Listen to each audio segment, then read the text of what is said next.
coming out for qualifying right now, and the 4.574 kilometer track here at Hockenheim, depending on how you count the turns, it's either 16 or 17. I prefer 16. 6 of them left, 10 of them are right-handers, and it's a real mix of technical sections and very, but it is shortened. It's 20 minutes rather than 30.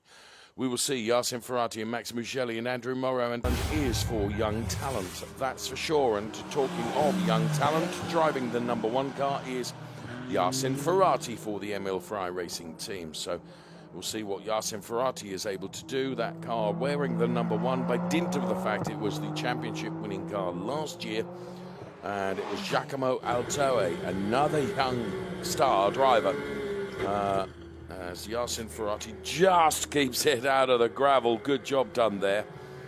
Giacomo Altoe very much coaching young talent for Ferrari Racing.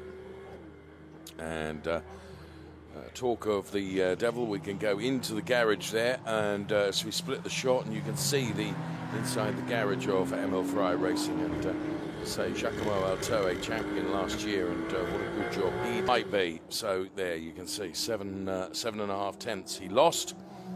It's Dylan Medler from Felix Herziger from this truly, but Quinn Wittlersbach has just gone 3rd fastest. And there is Jasin Ferati, and in replay, that is the 296 Challenge car that he drives. See all the water coming off. So Dylan Medler on something of a mission here, as too is Jasin Ferati, who replaces Dylan Medler at the top of the charts now.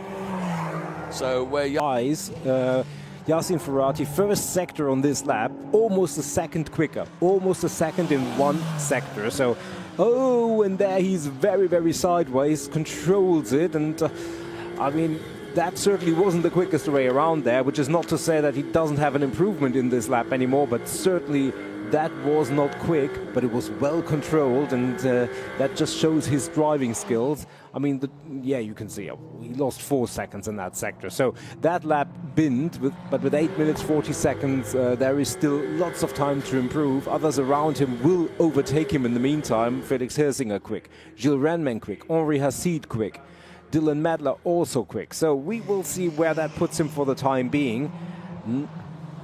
But he will go again. Yeah, it's not going to trouble his previous best time, that's for sure, but Jasin will dig deep. But as you say, he will go again. So ignore this time, it's not going to be one worth really worrying about.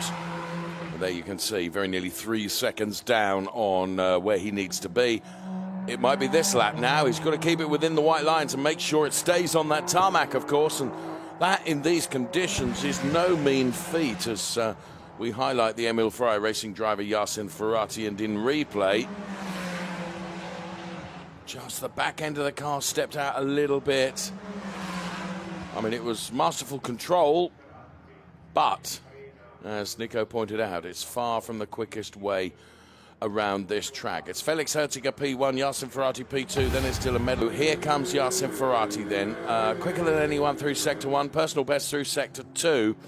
What's the target? The target is the P1, and to be right at the top of the charts, of course. So Jasin Ferati rounds the south turn now, spies the timing beam and heads to it as quickly as he can, and from P2 Jasin Ferati crosses the timing line and stays P2, having lost time in the final sector. Nico. Yeah, he did. It was half a second quicker than his previous best attempt, but yeah, once again, the first sector extremely good. Wasn't able to replicate the same speed over the remaining ones, but 6 minutes remaining should give. Herziger, Ferati, Medler, Renmans, the top 4 at the moment. Indeed, Jasin Ferati, we follow him through the turns. Just behind him is Dylan Medler, who's also quick. So, but we stay with Jasin Ferati. He is currently in P2, had multiple very, very good starts of the lap, didn't put it together all the way until the timing line. Can he do it now? He rounds the final turn, doesn't allow himself to get carried out too wide, has been relegated to P3 and respawns after Dylan Medler went into P2. He made no mistake and put it together. Big on the exit of turn 1, and Jasin Ferati is throwing everything at this, and it's not necessarily the quickest way as he loses the back end of the car on the paint. And I'm sorry to say, Nico, gravel bed slows the car. That doesn't slow it enough from making contact with the barriers. There is driver coach Giacomo Altoe, last year's Trofeo Pirelli champion. I could almost see that coming as Jasin was undoubtedly pushing as hard as he could. But the weather conditions and track conditions are such that they will still bite you on the bottom if you push too far, and he pushed too far, Nico. Yeah, I think this was really for Jasin. He tried everything. Now, go everything, do it, bag it or bin it, almost. And unfortunately, yeah, it was just a little bit too much. We've got a red flag, but with 14 seconds remaining, that just effectively ends the session. Yeah. And yeah, I mean, there is the impact with the barrier that we can just see. Obviously, bends the wing, not major damage to the car. Certainly, we will see him in the race later on, and he will start the race from P2. But it will. Good positioning of the camera there. Gave us a good shot of that. Not that the ML Ferrari racing team will appreciate it. Yeah, it's just he was a little bit skirmish over the curbs already coming into that part. It started here, Nico, didn't it? You know, it was a long time before he got there, before actually the consequences of that could be felt. You can see him there with the lock trying to hold on to it. It just proves the point that when you are on the painted white lines and coloured curbs, the conditions are just not, you know, you're not going to hold on to the car, as Hanno Laskowski and Giacomo Altoe were discussing the impact of that. So Jasin Ferati is perfectly okay inside the car. The integral safety, I mean, is unquestioned in the Challenge 296 cars. It has dented the car too much, so yeah, if you have to end the session in the gravel, it's probably this is the best case scenario.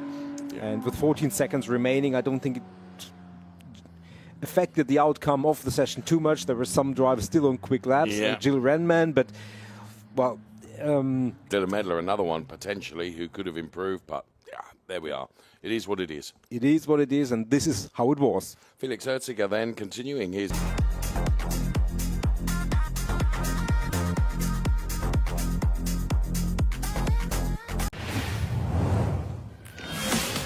Looking at the weather forecast, in spite of the clouds overhead, we will have a dry race by all indications. You never 100%, but it's quite likely.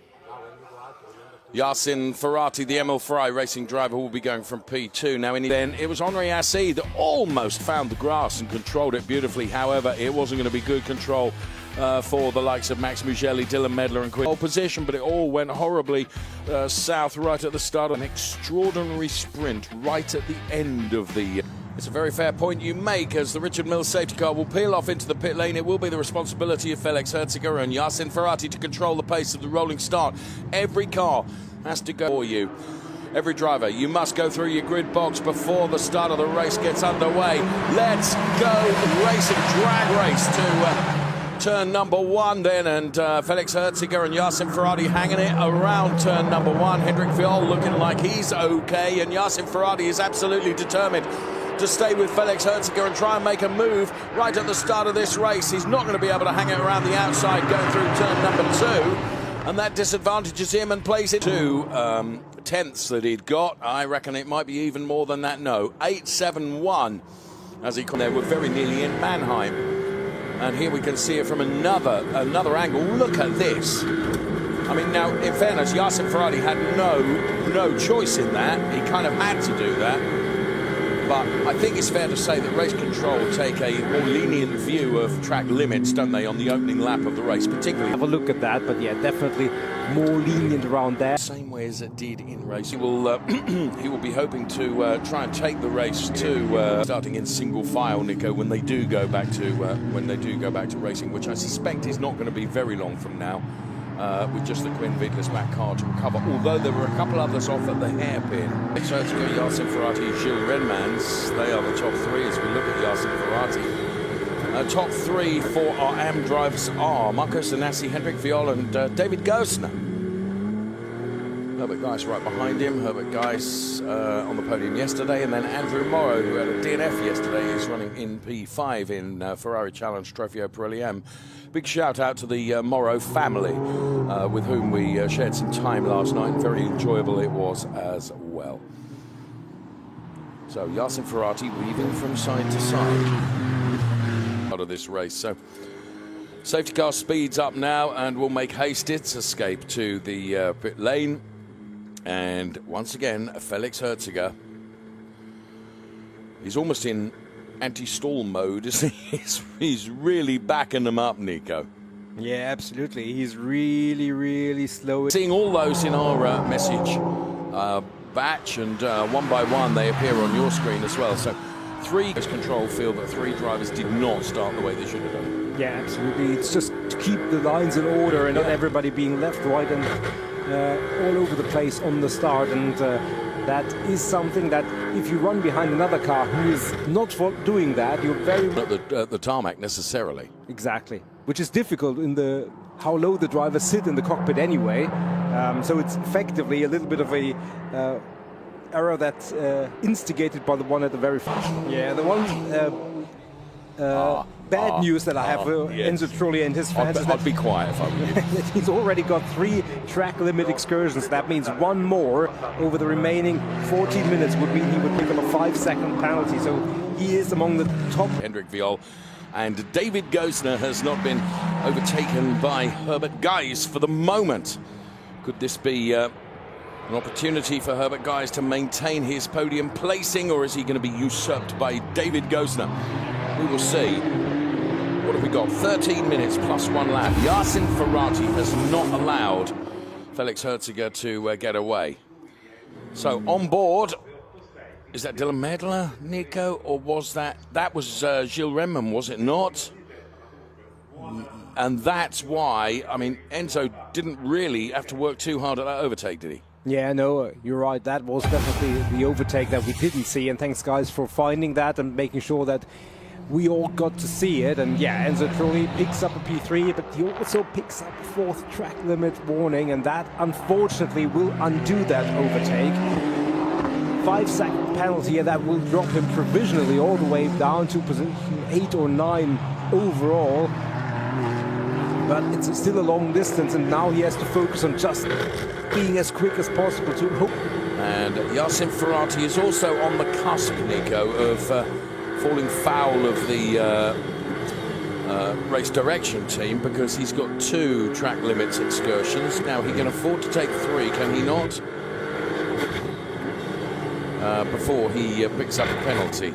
Yeah, 3 is still within the limit. Felix Herziger, Jasin Ferati and Gilles Renman all at 2 currently, so they can't be too ambitious, but 2 is still, you still have a small margin, but it's a small one. And the thing is, what you're doing is you're running in the final 10 minutes plus 1 lap of the race. To be fair, none of these drivers have used much of the slick tyres in qualifying. In fact, 0. They're German and isn't racing all that often now, which is a great shame. And he joins us in our commentary studio. Axel, it's always a delight to see you, though we would rather see you on the track, friend. So we stay as we are then, with just under 7.5 minutes remaining plus 1 lap. And we ride on, of getting a slap from our production assistant alongside us here. Enzo's now up to 5. So things happen in the Ferrari Challenge, and likewise, Hendrik Viol and Marcus Zanazzi, the gap is also down to less than a second. So even in the M's as well, it's not all over yet. Allow the plot to thicken. We allow. And so it will, with 4 minutes plus 1 lap. Felix has really just got to hold on to this. Neither of them can afford to run. Position in class, in David Gosner's case, actually a podium. Now, he could theoretically probably afford it, but he wouldn't want to because it would leave him vulnerable. Right. So, it's the final dash towards the checkered flag for our drivers then. And Jasin Ferati, where can he find? I mean, the pace. Who's going to go inside? Who's going to go outside? Michael Verhagen. Felix Herziger leading though. Of them, great driving from Felix Herziger as he takes another win in Trofeo Pirelli. And Then it was Gilles Redmond, Dylan Medler, Henri Acide, Max Mugelli, and Vincenzo.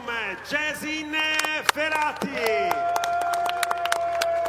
And the winner is... Okay, lift. Up your trophies, please, drivers. Thank you. The focus of the world's media is upon you right now. Amazing. Lucio and Davide.